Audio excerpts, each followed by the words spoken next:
Hello, everyone, and welcome to the Fair Housing Insiders. I'm your host, Jonathan Sarr, and joining me today is Leslie Tucker from Williams, Edelstein, and Tucker. So we're looking forward to hearing her comments and thoughts on rules directed at kids. So just a couple of housekeeping items. Keep in mind, we have a newsletter. We'd love for you to sign up for that. Please sign up for our YouTube channel. In our newsletter, we always have extra tidbits related to fair housing, and we really appreciate your feedback on our YouTube channel. When you submit a question on our YouTube channel, you could have a chance to win in a future contest when we go through our community questions. So keep those things in mind and follow us on Instagram at Fair Housing Institute. So our subject today, Leslie's going to help us with our fair housing focus on rules directed at kids. So let's kick it to you, Leslie. Why should caution be used when using and creating community rules? So when it comes to creating different policies and enforcing your policies about children that are focused on children, the reason you should use caution is that, most people out there know that the Fair Housing Act includes a protected category for familial status. It prohibits discrimination on the basis of familial status, which is, against applicants or residents that have children under the age of 18. Those are kind of who is protected. But it's not just, blatant discrimination or, denying an application or steering. Included in, what is considered illegal discrimination under the law is creating and enforcing overly restrictive rules towards children on the property. That is included in what is illegal under the law.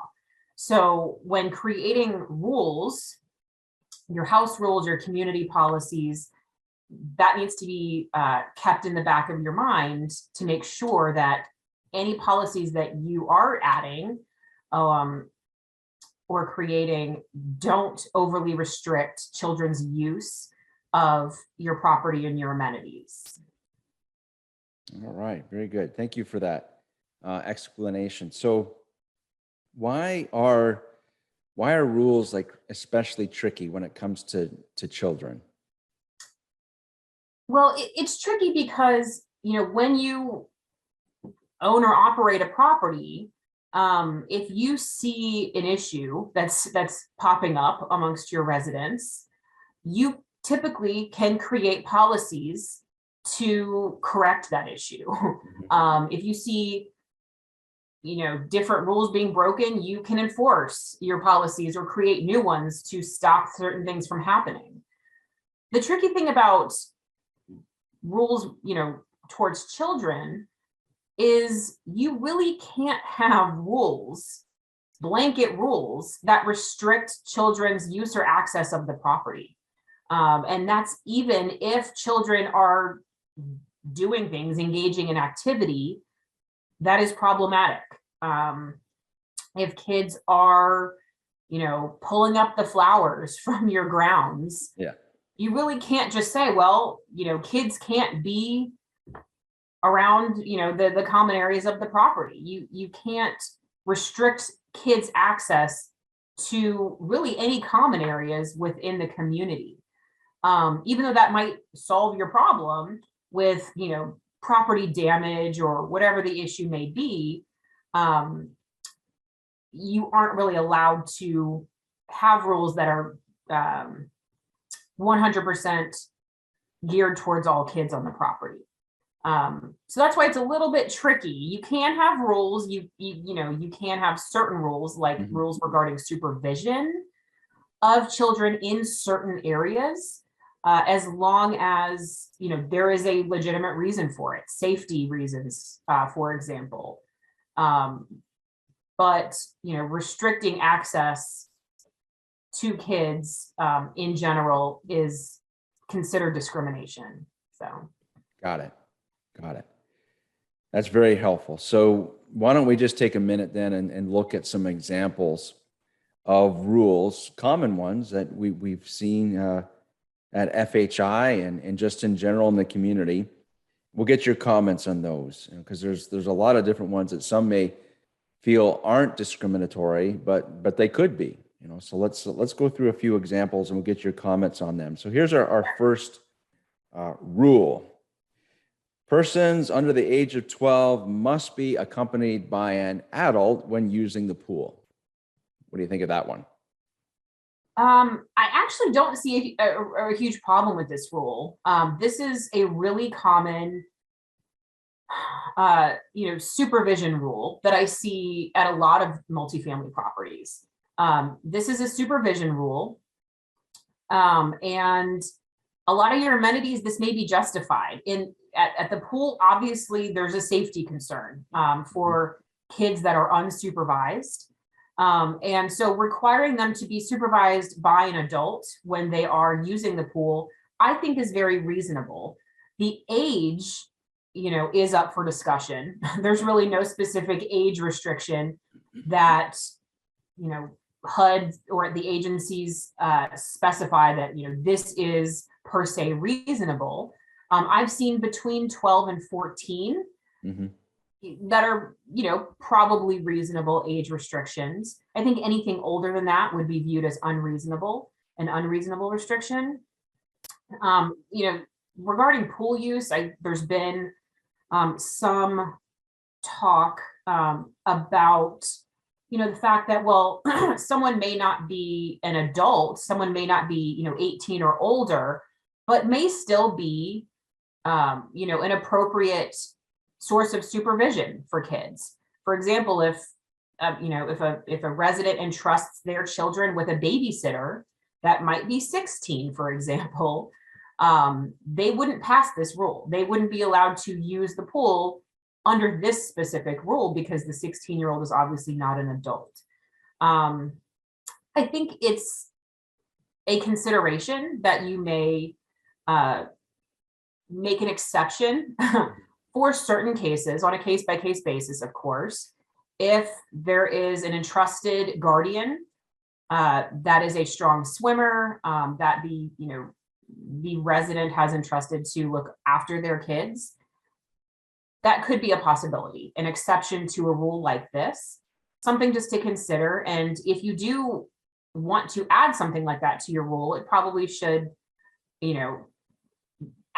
added on to a rule like this that says, exceptions may be made on a case-by-case basis, something like that. And you could evaluate requests like that, just to make sure that the safety is still being considered, but you're not overly restricting, the kids' use of the pool.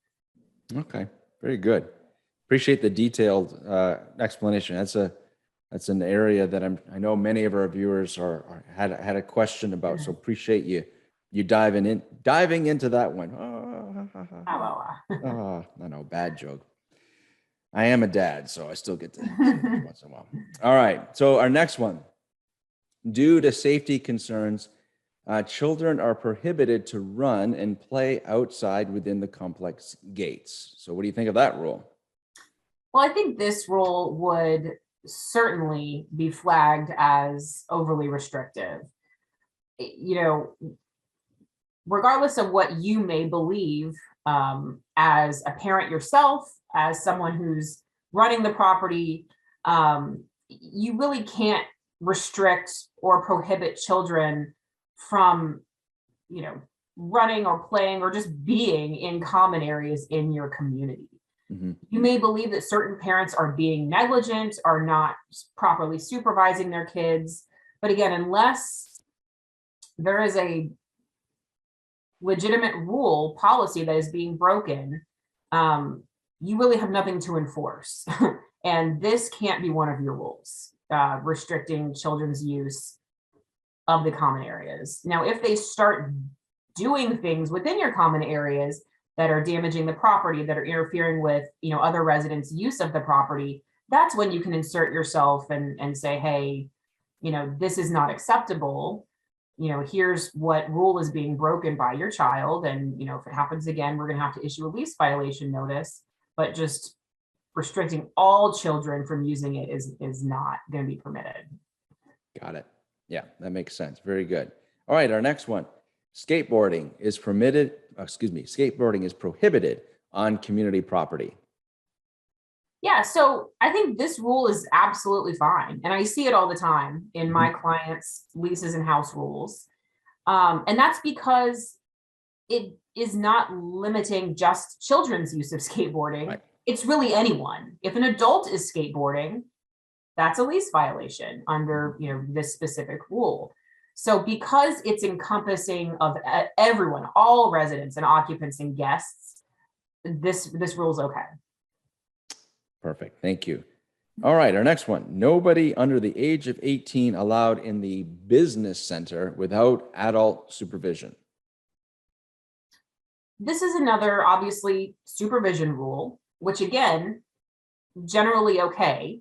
However, I think the issue with this rule is that the age restriction here, I think, is probably unreasonable. Anyone under the age of 18. So we're talking 15, 16, 17-year-olds, they're in high school, they use computers every day of their life, right. And they can't use the business center because they don't have a parent or guardian or someone that's over the age of 18. That's probably going to be viewed as unreasonable restriction. I think you can and probably should have a supervision rule regarding your business center if you have one in the community, because obviously the equipment in there is expensive and it needs to be cared for properly and used properly. So not all kids should be allowed to just run and use that space. But I think the age should be lowered to something probably more reasonable. Like I said, 12, 13, something like that. Okay, very good. So our next area on the community, in the gym, children under the age of 14 prohibited in the gym. What do you think of that rule? So this is kind of another little nuance of, restricting the use of an amenity. I would say this rule is not okay because it is entirely prohibiting anyone under the age of 14 from even using or being inside that amenity. And like I said, blanket restrictions for any kid is really not okay. So while you can have a supervision rule for your gym, and probably should for safety reasons and to protect your property, I would switch this rule from saying children under the age of 14 are prohibited in the gym. I would switch it to, must be supervised or accompanied by an adult. I think, like I said, the age of 14 is maybe up for debate a little bit, but never have a prohibition, have a, required to be supervised by is always, a better practice. Yeah, very good. I think our audience is really starting to see the overall pattern and the way rules are worded and what you're including in those particular statements. So appreciate that explanation on that rule. So let's dive back into the pool. Pool hours. Adults 18 plus, 10 to 9, then a different rule for children under 18, 10 to 6. Can you do that? Can you have two separate time frames for one for adults and one for children? Again, because this rule is 100% directed at kids' use of this amenity, it's cutting off completely the hours, from between 6 and 9. There's no supervision rule. There's no, there's really no ability for kids to use that pool under any circumstances between those hours under this rule. That's probably going to be seen as overly restrictive. Again, you can have supervision rules. If you have a lifeguard on duty, let's say, you can, if there's no lifeguard on duty, children under the age of, 13 need to be supervised by an adult. That's probably okay. But, saying that these are kind of adult hours is restricting children's use of that amenity. So. Perfect. Okay. And then our last rule that we wanted to consider, so quiet hour, so 11 till 7, 11 p.m. to 7 a.m. will be enforced. No excessive noise, fireworks, music, or any other disturbances will be allowed. Is that an acceptable rule or policy? Yeah, I think it is. A lot of communities have what they call quiet hours, and that's okay. And the reason it's okay is because it doesn't talk about kids here. There's no mention of children. There's no mention of kind of anything that is, it specifically implies that this is only applicable to children. Noise, fireworks, music, that's applicable to anyone, all residents of all ages. So as long as, a policy is worded like this, very neutral, and it's enforced towards everyone and not just children, I think this is absolutely okay. Along these same lines, I've gotten many questions about enforcing curfews in communities for kind of this same reason. Usually curfews are enforced, honestly, because people are worried about kids making noise after certain hours. Curfews have been found in general to be an overly restrictive policy towards children. So I would not recommend instituting one. And really, let's be real, if you institute a curfew, are you really telling the adults that live in your community that they can't, leave their units after a certain time? Probably not. Yeah. You're probably not going to be doing that to restrict adults' use. You're doing it to restrict children's use, which is, as we've been talking about, not permitted. So. Right. Very good. Yeah, that would make it really difficult for like night shift workers or something to be able to actually go to work if you had that kind of a curfew. So, okay, very good. So nice explanation. Thank you so much, Leslie, for all of those.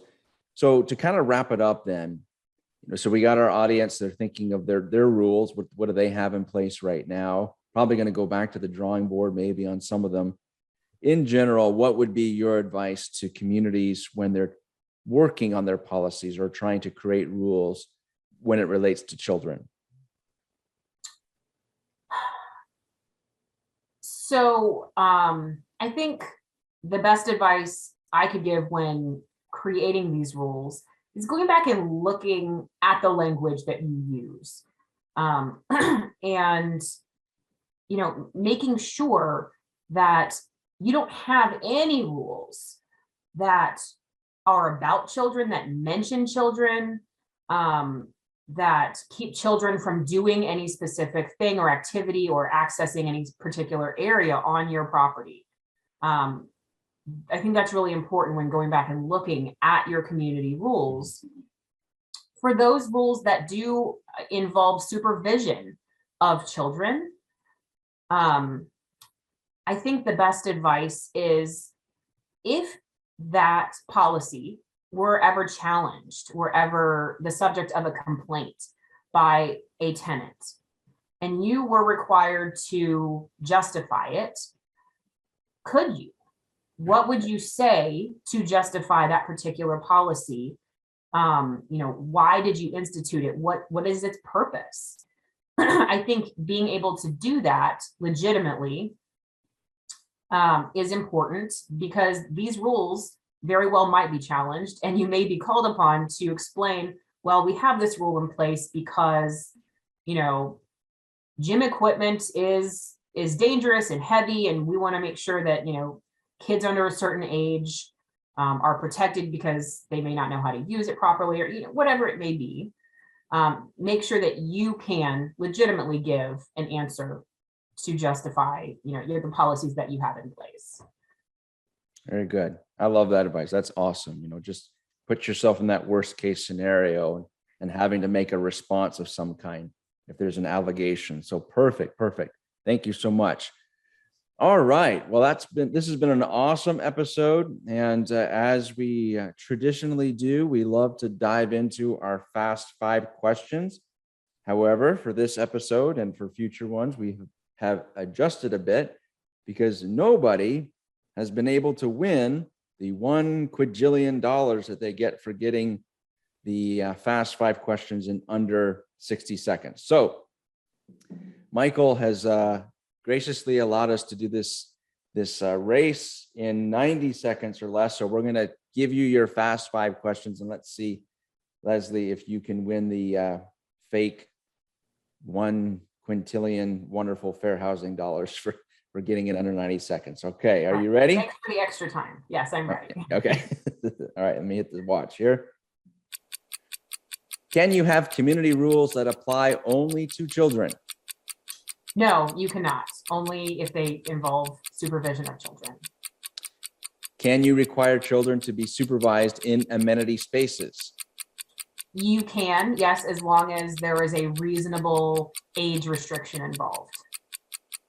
Are you permitted to cite a tenant for violations committed by their child? Absolutely, and you should, as long as those citations are specific to certain families and not to all families. Can you ban a child from using an amenity if they are misusing it? Yeah, I think you can. After a certain amount of warnings or citations, I think you can ban a child or family from using an amenity. I would recommend probably on a temporary basis. Is it permissible to have a curfew for children due to noise complaints from residents? No, curfews are not going to be acceptable, but you can use lease violations and citations to try to cure that problem. Very good. All right. Well, you have won the imaginary $1 gajillion, streamers and fireworks and everything. Excellent. My first time. Yeah, that's awesome. 1 minute and 15 seconds for 5 questions. And so well done. Congratulations. Thank you. Thanks, Jonathan. Yeah. Thank you so much. This has been a great episode. I love the fact that we got really, really detailed in this particular fair housing topic when it comes to familial status and talking about children. So we appreciate having you on the show, Leslie Tucker from Williams, Edelstein, and Tucker. So thank you so much. And thank you to everyone who has tuned into our show. Please share this with your network. We appreciate the feedback we get from you, that you're sharing this as part of your ongoing training. So give us a thumbs up. If you have any questions or have any topics that you would like to be discussed, please feel free to direct message us, and we'll consider those. So until next time, thank you for tuning into the show. Take care, everyone.